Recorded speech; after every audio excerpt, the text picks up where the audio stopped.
We're just leaving Pender Harbor.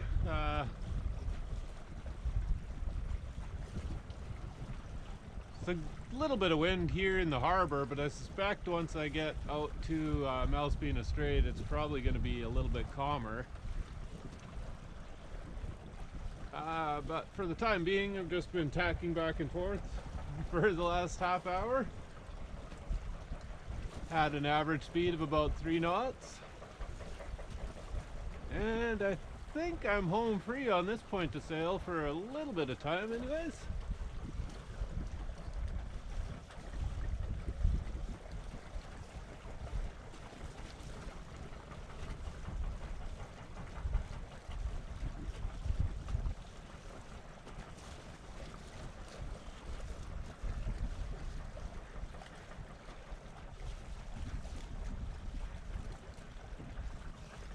I am quite close to the shoreline, so I'm not going to be leaving the helm just yet. But, goodbye Pender Harbor. Beautiful little spot.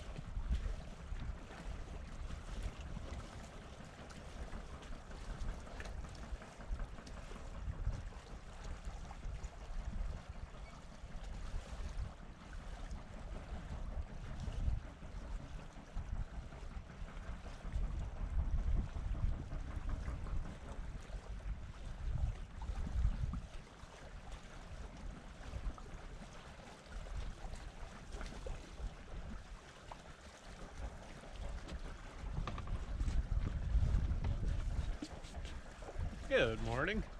Like I said, we're just leaving Pender Harbor.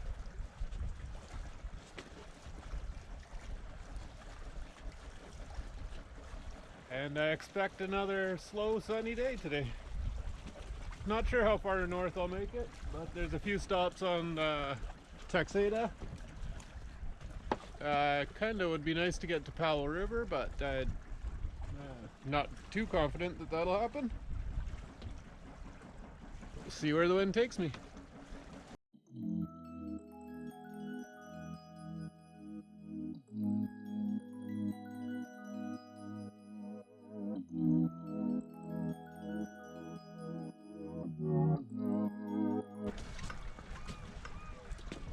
As I sort of expected, I'm slowing down already. I knew from coming in here that the wind kind of picks up as it funnels through the islands, I guess, whatever this little channel I just came out of. So like I said, it is dying down, and I expect it'll probably become a lot calmer the farther I get. Really, I'm going west, not so much north, but yeah, I'm calling it north because it's the northern part of the coastline, I guess. Current direction is straight west.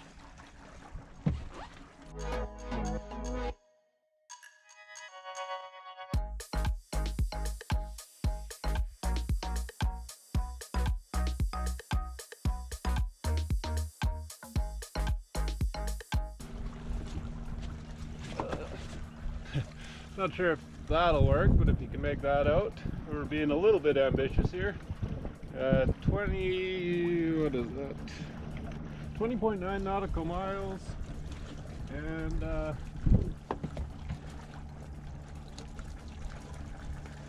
at about 3 knots per hour, it'll be a long day if I can maintain this speed.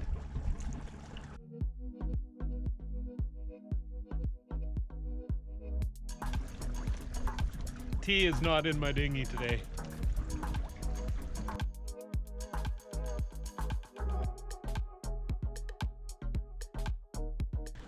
Hopefully I can get straight in between those two islands dead ahead. As long as the wind continues and it's with this direction, it should be a pretty achievable goal. I left my anchorage at 9 a.m. this morning. The fuel station opened at 10 a.m. So just for the fun of it, I just let out the Genoa and sailed around the corner to the fuel station. And I was feeling confident and actually was able to dock under sail, which was pretty fun. There was an older couple that just pulled up in a powerboat, so they actually gave me a bit of assistance, but I think I would have managed without them. But yeah, that was my goal for the morning, and goal accomplished.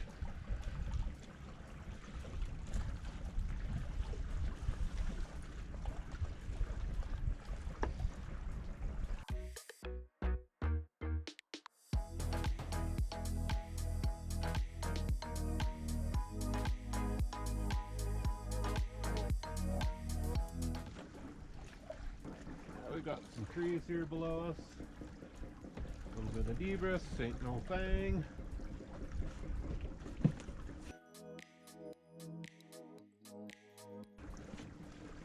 I don't believe that there's any sort of current indicated on the charts in the strait. I could be wrong. I haven't really zoomed in on it for a while, probably since I was here last year, but yeah, this is one thing I do slack off on that I probably should pay more attention to, is the tides and currents. That's a sign of my experience, I guess.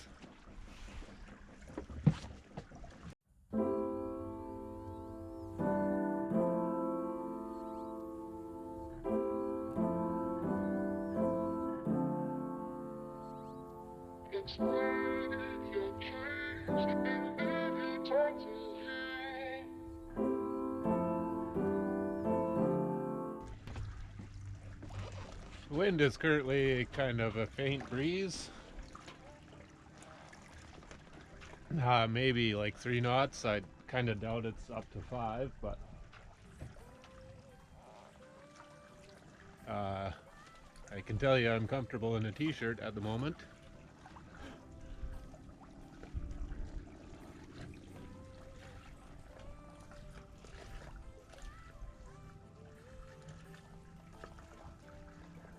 And we're also slowing down considerably at the moment. If I were the type of person inclined to live on land, this would certainly be high up on the top 10 places to live as far as I've been over here on the Pacific Northwest. It's fairly secluded, lots of wildlife. You can get by with a dinghy, really. You could just row around everywhere. You don't need a car or anything like that.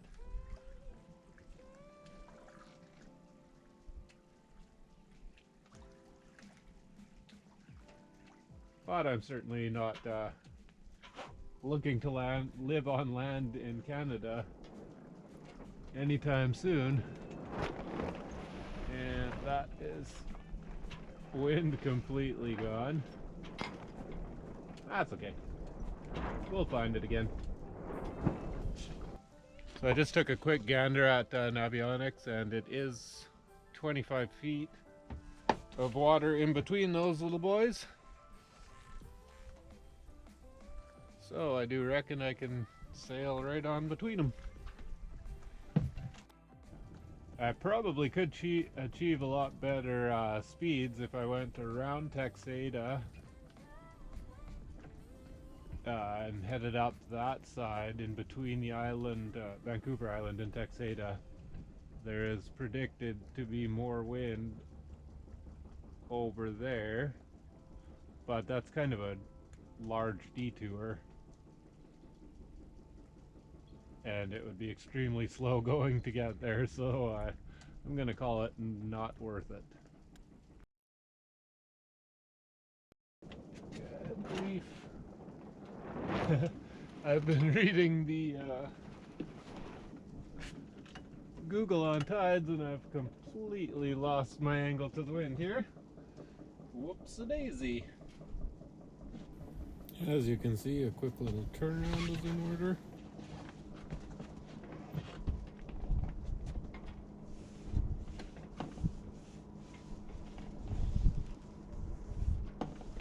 Not the first time that's happened, and it's not going to be the last time that ever happens either.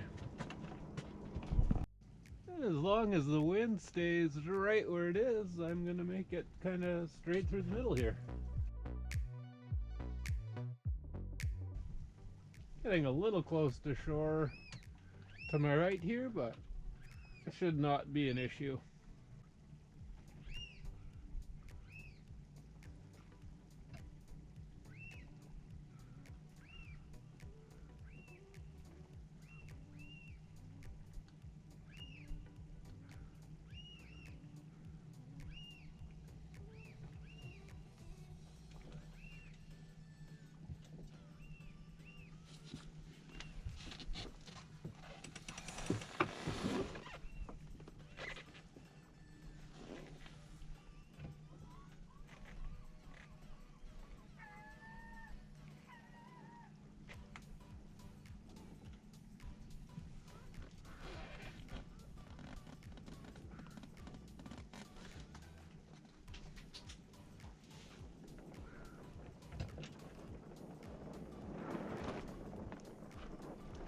And here we are off the starboard side of the boat.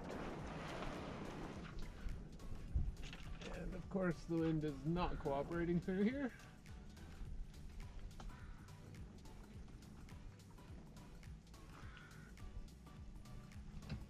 But I'm not quite dead in the water yet either.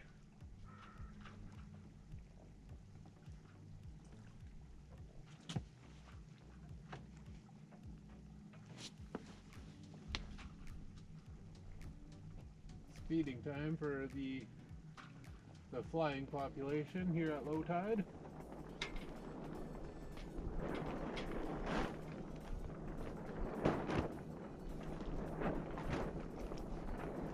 Come on, you can do it, wind.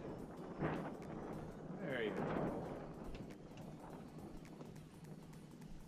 Again, we are closer than I'd really like to this shoreline, but I do have a motor I can start just in case.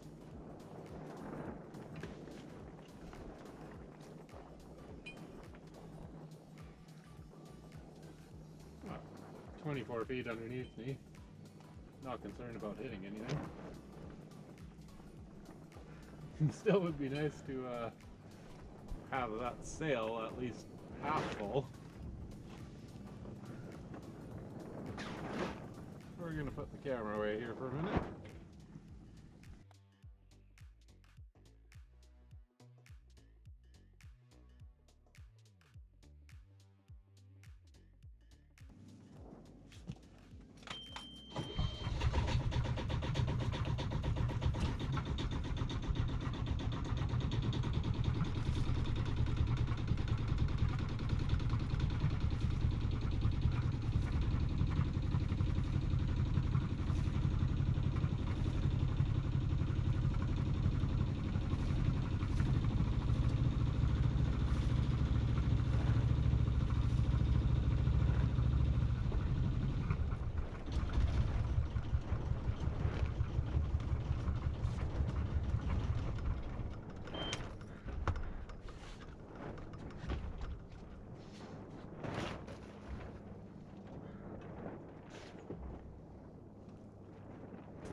Well, I'm a little bit sad I had to start the engine there, but safety first.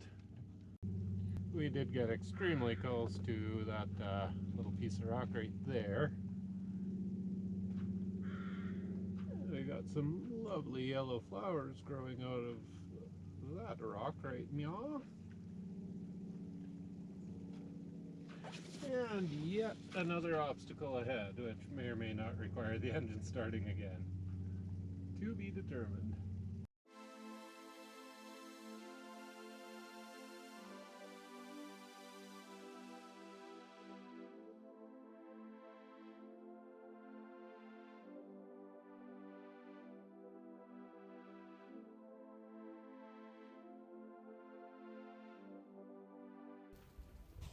We have several friends over here, most likely trying to snag a starfish to chew on.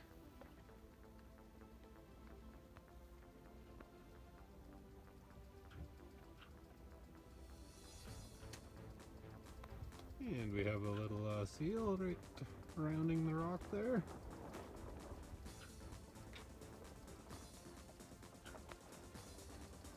And no wind again.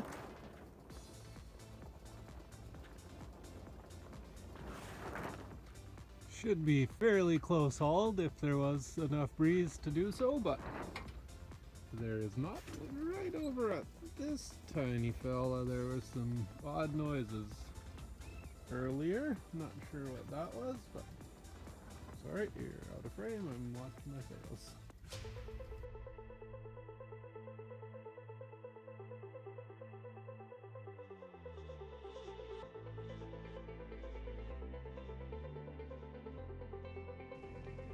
And so we drift.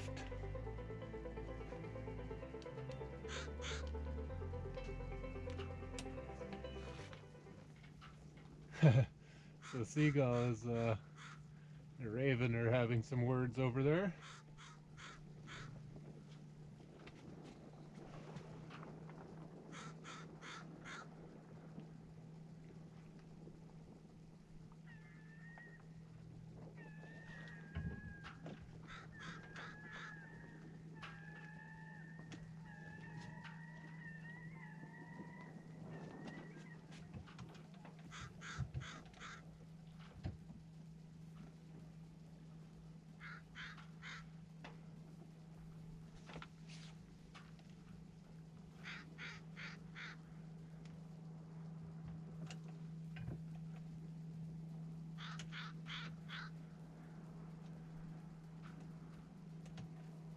Raven or crow? Not 100% sure. The black boys. Whatever you would call them. Probably a crow more so than a raven, come to think of it. Holy smokes. We have a ton of friends in the water here. I may or may not have to turn on the engine again, and getting a little close to my friends here and the shoreline that'll hurt me a little bit. Hopefully I can sail right on by so as not to scare the wee boys away.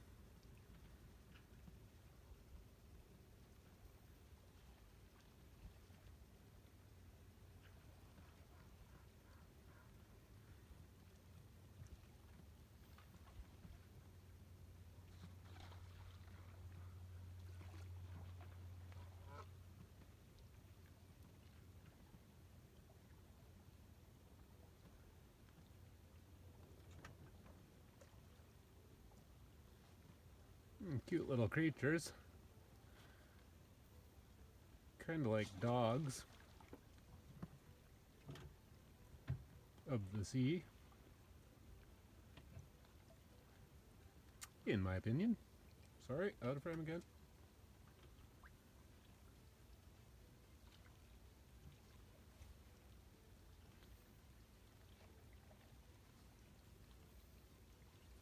Righty ho, boyos.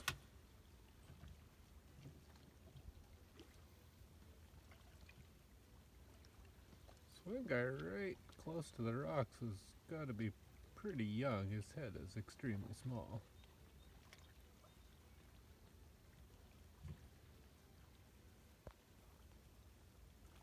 Of course, we got a few gulls.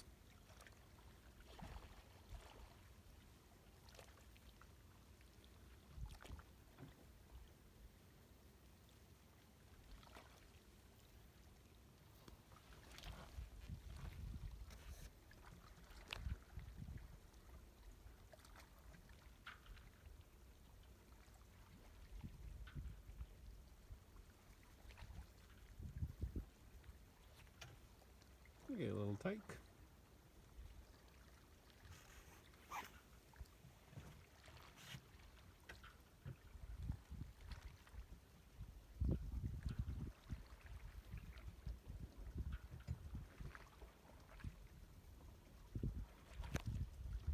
Suspect there's a couple families on the go here.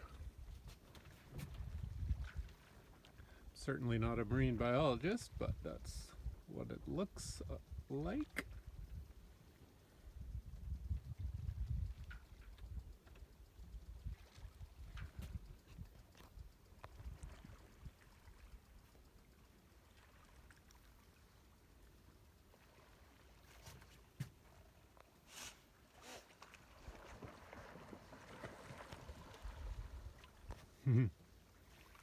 Cute little fellers.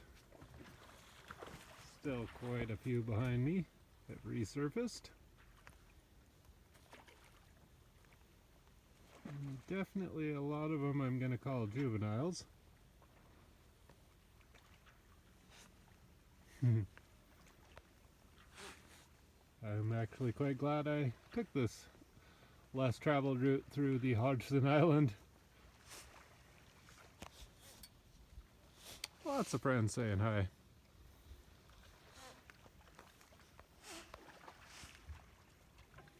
Kind of sounds like they have COVID though, so luckily I'm 6 feet away.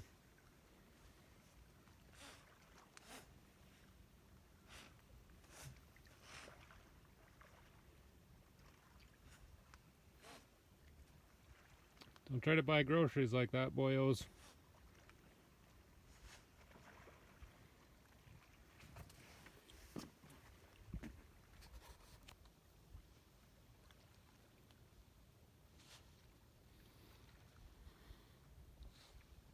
Goodbye, my friends. A few more guys over yonder.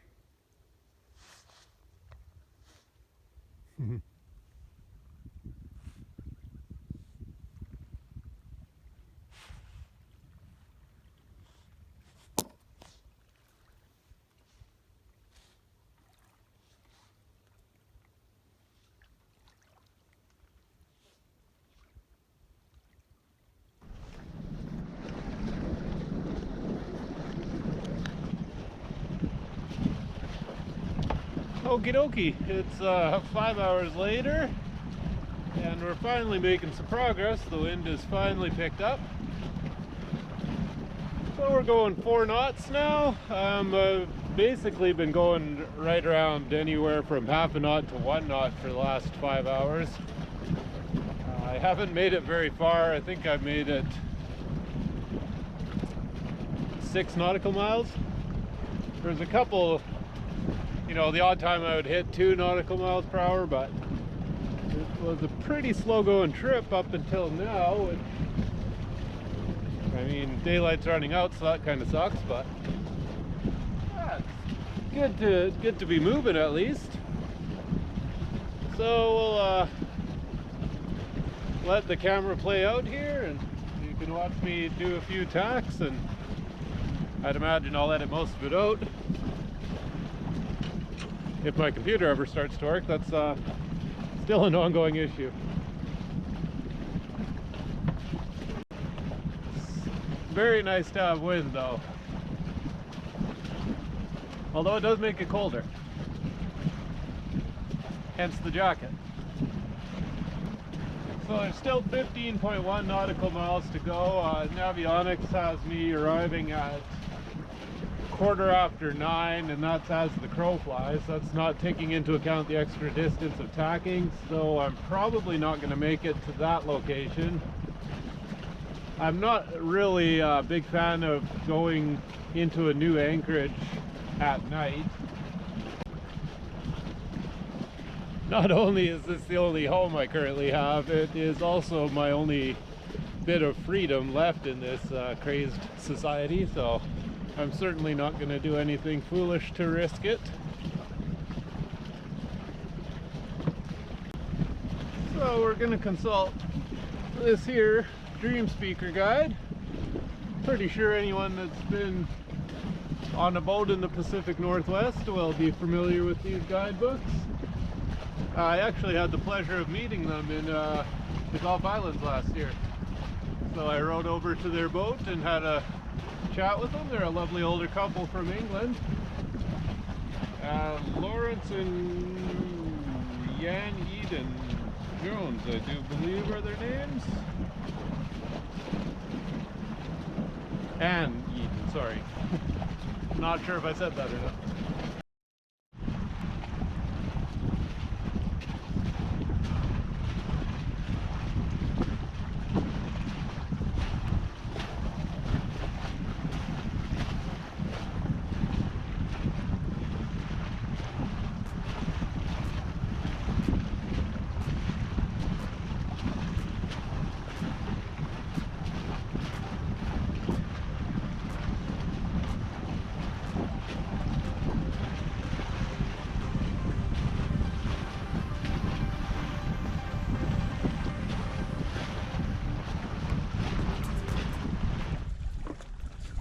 Okie dokie, so quick change of plans. Hardy Island is directly ahead here. There is Blind Bay, I think the anchorage is called. I'm gonna go spend the night there just because it's convenient at this point in time. Given the wind direction, I can basically sail straight into it at the moment. And it'll keep me from being in the middle of nowhere when the sun goes down.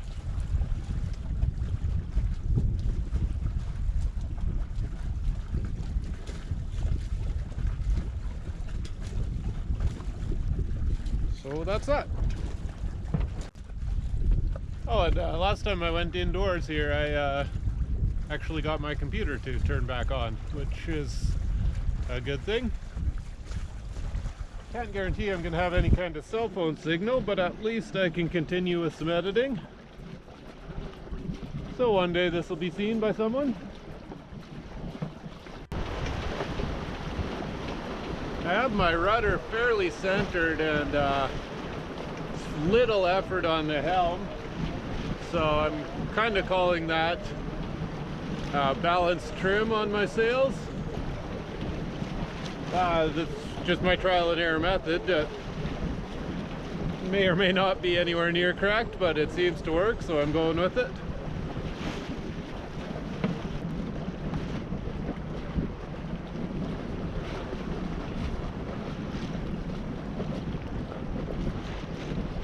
As you might tell from the sound, we're about a half knot slower. I had to point a little closer to the wind, so lost a bit of speed, but we're going 4.5 knots at least. It kind of fluctuates with the gust, but I'm happy with the way things are currently.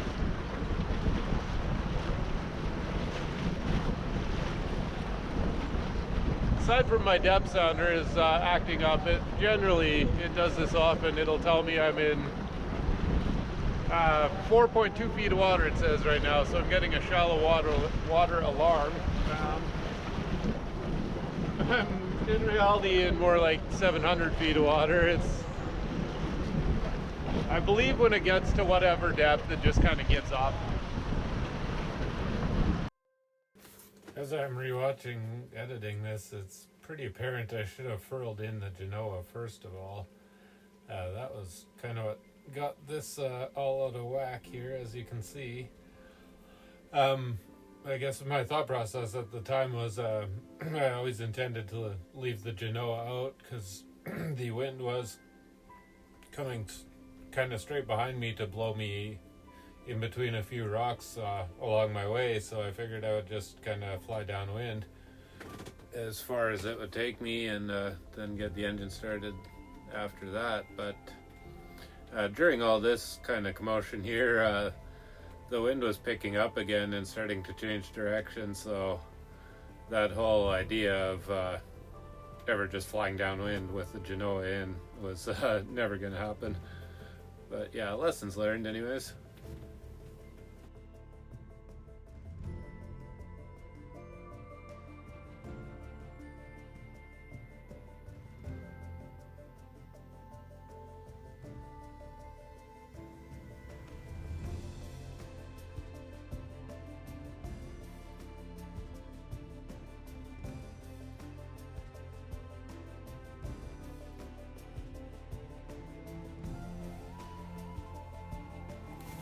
At this point in time, after getting turned around, I was too far off course for one sail to do me any good at all. As I'm about to find out here, I just did not have enough sail area at this point in time to miss this little island.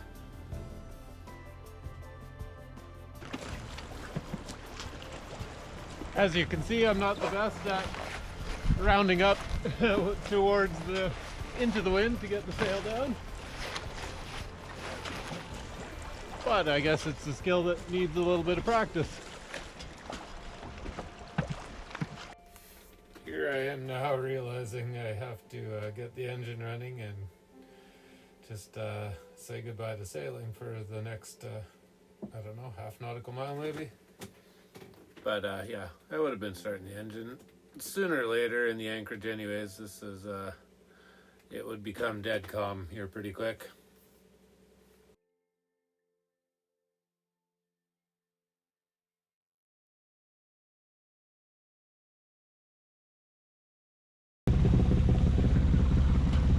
So I actually have been here before. I didn't spend the night, so I didn't put a pin on the map, but I definitely do recognize it, and I do remember now. It's a pretty deep anchorage, which I don't like, but I do believe I'll be able to get into some shallow water because I don't expect there being any other boats in there. I haven't really seen anything other than commercial fishing boats this voyage, so I actually did mean to come back here. It's a marine park that I never went on land because the last time I was here I literally fucked around for about 2 hours dropping the anchor and stern tying in like 60 or 70 feet of water, and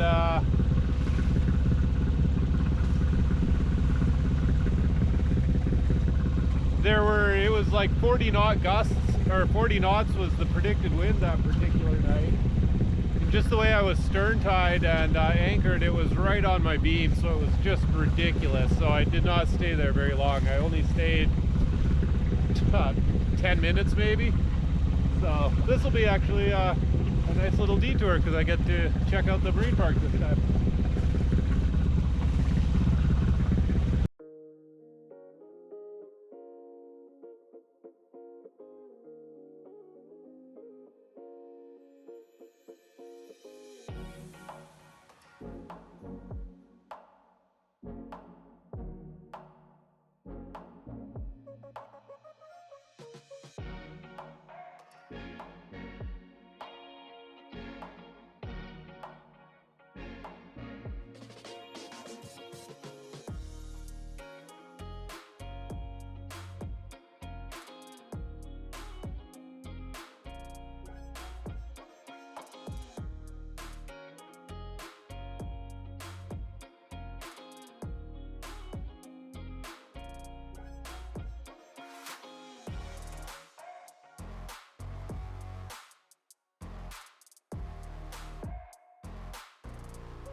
Hindsight, I should have left the sails up until I got here where it was much calmer and would have been a whole lot easier.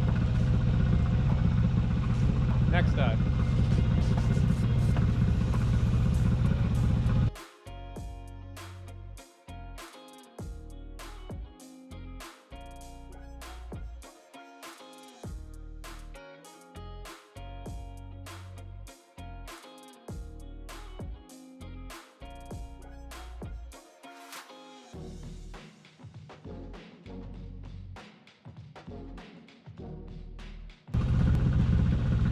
And surprisingly, there is actually another boat here.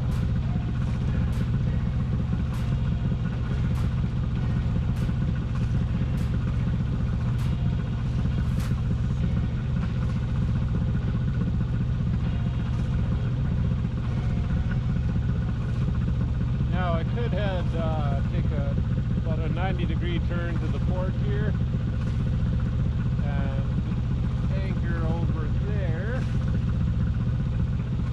But I do believe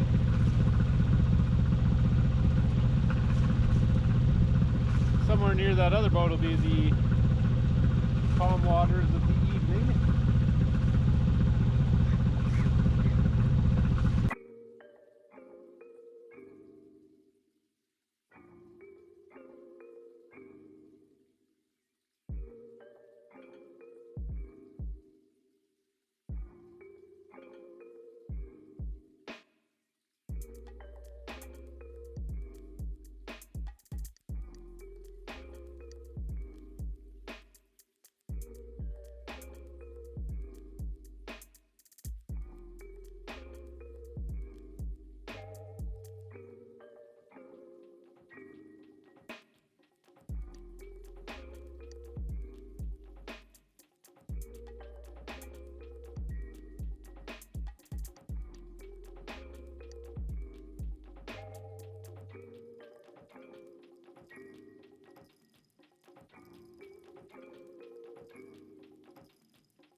Seems kind of customary, but I am actually not going to anchor there. I thought that was the dinghy dock for the marine park, but it's actually a private dock.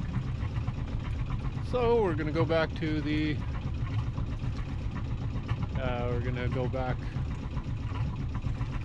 other location. I don't know. And we'll just go and anchor in some privacy. I did learn there was a house tucked in back there. That's interesting. We'll have some dinghy exploration to come.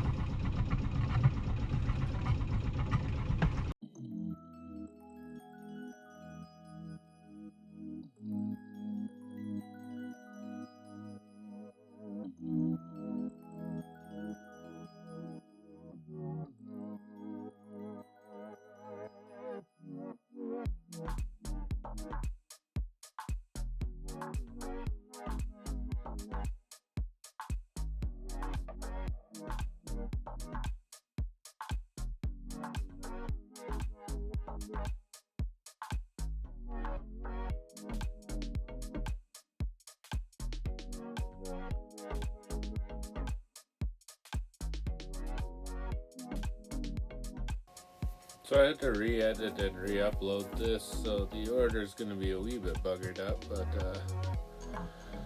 the next voyage is, well, you'll find out. Thanks for watching, and yeah, we're going to be starting off on land next time, I'll tell you that much. See you later.